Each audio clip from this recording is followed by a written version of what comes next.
9 years ago, I was a Stanford student, and then I dropped out to start a company, and then I've been an investor for the last few. So at YC, we've been teaching people how to start startups for 9 years. Most of it's very hands-on and specific to the startups, but 30% of it is pretty generally applicable. And so we think that we can teach that 30% in this class. And even though that's only 30% of the way there, hopefully it'll still be really helpful. We've taught a lot of this at YC already, but it's all been off the record. And this is the first time that a lot of what we teach in YC is going to be on the record. So we've invited some of our best speakers to come and give the same talks they give at YC.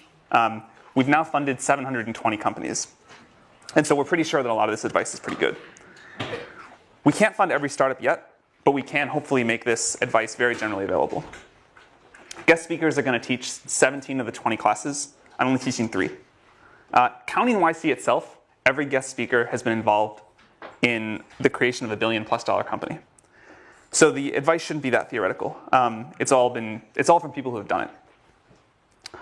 All of the advice in this class is geared towards people starting a business where the goal is hypergrowth and eventually building a very large company. Much of it doesn't apply in other cases, and I want to warn people up front that if you try and do these things in a lot of big companies or non-startups, it won't work. It should still be interesting. I really do think that startups are the way of the future, and it's worth trying to understand them. But startups are very different than normal companies. So over the course of today and Thursday, I'm going to try to give an overview of the 4 areas that you need to excel at in order to maximize your chances of success at a startup. And then throughout the course, the guest speakers are going to drill into all of these in more detail.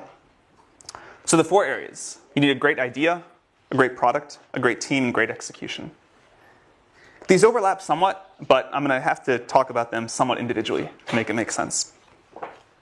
You may still fail. The outcome is something like idea times product times execution times team times luck, where luck is a random number between 0 and 10,000, literally that much. But if you do really well in the 4 areas you can control, you have a good chance at least some amount of success.